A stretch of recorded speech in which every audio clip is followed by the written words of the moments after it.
तळेगाव अत्याचार प्रकरणी नाशिक पेटलेला असताना त्याचा फटका नंदुरबार बस आगाराला बसला। एसटीच्या नंदुरबार डेपोच्या 7 दिवसात 180 फेऱ्या रद्द झाल्या असून 25 लाखांचं नुकसान झालंय। गेल्या आठवड्याभरात नाशिक मुंबईसाठी जाणाऱ्या सर्व बसेस रद्द करण्यात आल्या होत्या आणि त्यामुळे हे नुकसान झाल्याचं समजतंय। आता दिवाळीमध्ये जादा फेऱ्या सोडून हे नुकसान भरून निघेल अशी अपेक्षा व्यक्त केली जाते। अहमदनगरच्या श्रीगोंद्यात वाळू तस्करांनी थेट प्रांताधिकारी गोविंद दाणीज यांच्यावर जीवघेणा हल्ला केला। दाणीज यांच्या गाडीला धक्का देत अपघात घडवण्याचा त्यांचा प्रयत्न अयशस्वी ठरलेला आहे। शुक्रवारी संध्याकाळी हिंगणी शिवारामध्ये अवैध वाळू वाहतूक करणारा डंपर आढळून आला होता। प्रांताधिकारी दाणीज यांनी त्याचा पाठलाग सुरू केला, मात्र डंपरनं या गाडीला धक्का देत अपघाताचा प्रयत्न केला।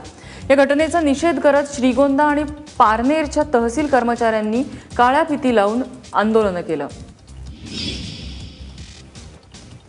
नवीन अंशदायी पेन्शन योजना बंद करून 1982 ची जुनी पेन्शन योजना लागू करावी या मागणीसाठी गोंदियात हजारो कर्मचारी रस्त्यावर उतरले। सुधारणा या गोंडस नावाखाली केलेल्या या बदलानं कर्मचाऱ्यांचं भविष्य असुरक्षित झालंय। त्यामुळे समान काम समान वेतननुसार पेन्शनही लागू करण्याची मागणी या कर्मचाऱ्यांनी केली आहे।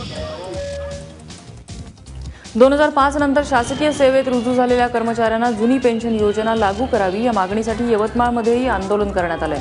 महाराष्ट्र राज्य जुनी पेन्शन हक्क संघटनेच्या वतीनं जिल्हाधिकारी कार्यालयावर मोर्चा काढण्यात आला। नव्या पेन्शन योजनेत कर्मचाऱ्याचे वृद्धापकाळात नुकसान होणार आहे, त्यामुळे 2005 नंतरच्या कर्मचाऱ्यांना जुनी पेन्शन योजना लागू करावी या मागणीसाठी हा महामोर्चा काढण्यात आला। नोव्हेंबर 2005 नंतर शासकीय सेवेत रुजू झालेल्या कर्मचाऱ्याला जुनी पेन्शन योजना लागू करावी या मागणीसाठी धुळे जिल्हाधिकारी कार्यालयासमोर आंदोलन करण्यात आलं। शासकीय सेवेत नव्यानं रुजू झालेल्या कर्मचाऱ्यांनी एकत्रित येत सरकारच्या विरोधात घोषणाबाजी केली। महाराष्ट्र राज्य जुनी पेन्शन हक्क संघटनेच्या नेतृत्वाखाली हे आंदोलन करण्यात आलं। वर्ध्यातल्या जिल्हा परिषदेच्या शिक्षकांनी आपल्या विविध मागण्यांसाठी धरणं आंदोलन केलं। शिक्षकांचा भविष्य निर्वाह निधी, वेतन श्रेणीची थकबाकी, उच्च श्रेणी मुख्याध्यापक आणि पदवीधरांच्या रिक्त जागा यावर जुलै महिन्यात तोडगा काढण्याचं आश्वासन देण्यात आलं होतं, मात्र अजूनही या समस्या तशाच असल्यामुळे हे आंदोलन करण्यात आलं। सोलापूरच्या अक्कलकोट ग्रामीण रुग्णालयातल्या कर्मचाऱ्यांनी अचानक पुकारलेल्या काम बंद आंदोलनामुळे रुग्णांचे अतोनात हाल झाले। शुक्रवारी मध्यरात्री आरोग्य अधिकारी डॉक्टर अल्ताफ अली यांना अज्ञात लोकांनी मारहाण केली। रुग्ण आणल्याच्या बहाण्यानं बाहेर बोलवून डोळ्यात चटणी पूड टाकून या डॉक्टरांना मारहाण करण्यात आली। या घटनेच्या निषेधार्थ आरोग्य कर्मचाऱ्यांनी हे आंदोलन केलं, त्यामुळे रुग्णालयातली सेवा दिवसभर ठप्प होती।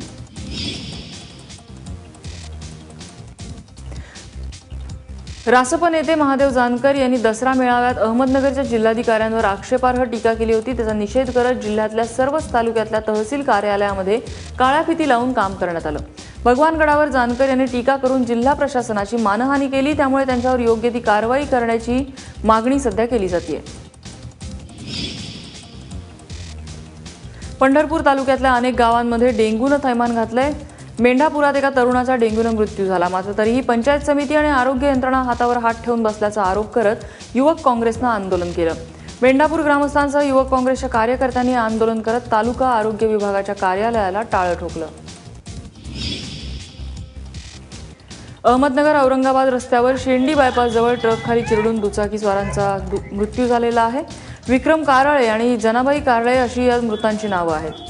ट्रकच्या धडकेत गंभीर जखमी झालेल्या या दोघांचा जागीच मृत्यू झाला, त्यामुळे संतप्त जमावानं रास्ता रोको करत ट्रक पेटवून दिला। अचानक झालेल्या आंदोलनामुळे मार्गावरची वाहतूक काही काळासाठी विस्कळीत झाली होती।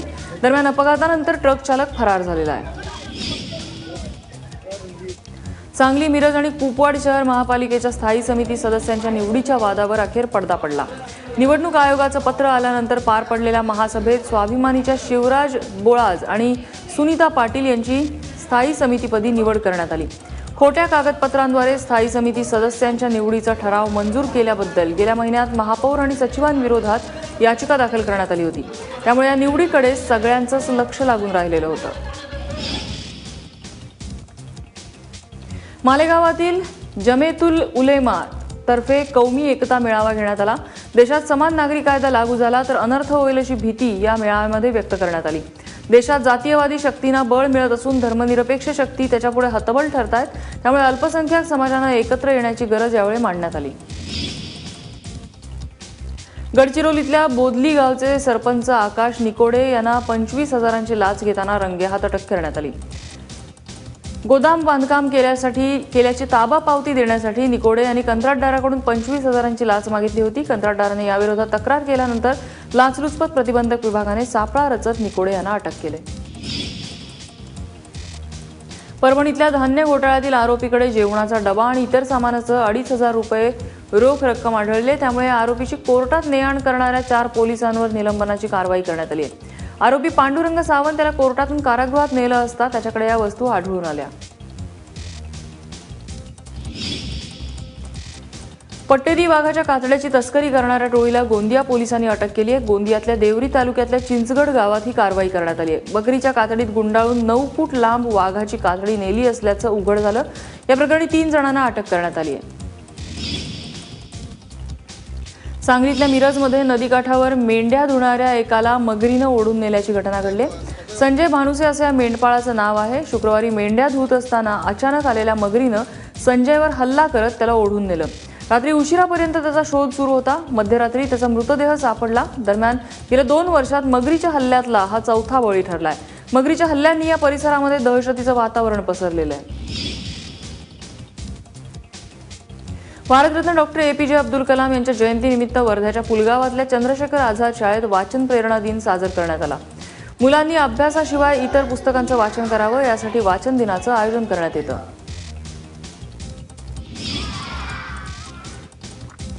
APJ अब्दुल कलाम यांच्या जयंतीनिमित्त यवतमाळमधल्या 2016 शाळांमध्ये वाचन प्रेरणा दिन साजरा करण्यात आला। गावागावातून प्रभात फेरीसह ग्रंथदिंडीही काढण्यात आली। यावेळी पुस्तक दानाचा उपक्रम राबवण्यात आला। शाळेची ग्रंथालय समृद्ध होण्यासाठी सर्वांनीच आपापल्या परीने हातभार लावला। सोलापूरचे जिल्हाधिकारी रणजित कुमार यांनी कुटुंबियांसह 2 तास रांगेत उभं राहून पंढरपूरच्या विठ्ठलाचं दर्शन घेतलं।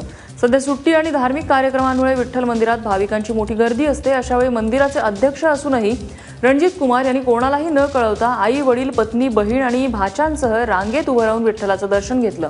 यावेळी रांगेत उभं राहून त्यांनी मंदिरातली स्वच्छता आणि इतर सुविधेचाही आढावा घेतला। धुळ्यातील एकमेव रेल्वे मार्ग असलेल्या धुळे चाळीसगाव रेल्वेचा 117वा वाढदिवस मोठ्या उत्साहात साजरा करण्यात आला। 15 ऑक्टोबर 1900 साली या मार्गावर पहिली रेल्वे धावली होती आणि त्यानंतर रोज 4 ते 5 वेळा या पॅसेंजर रेल्वेच्या फेऱ्या इथे सुरू असतात। शहरातल्या भाजप कार्यकर्त्यांनी केक कापून फटाके फोडून या रेल्वेचा वाढदिवस साजरा केला। कोजागिरी पौर्णिमेनिमित्त लाखो भाविक तुळजापूरकडे निघाले। सोलापुरातल्या रूपभवानी मातेचं दर्शन घेऊन देवी भक्त तुळजापूरच्या दिशेने रवाना झाले। दरवर्षी कोजागिरी निमित्त सोलापूर ते तुळजापूर हे 40 किलोमीटरचं अंतर हे भाविक चालून पार करतात। भाविकांच्या यात्रेसाठी या मार्गावरील वाहतूक पूर्णपणे बंद करण्यात येते। या यात्रेदरम्यान ठिकठिकाणी स्वयंसेवी संस्थांकडून भाविकांच्या प्रसादाची आणि पाण्याची सोय करण्यात येते।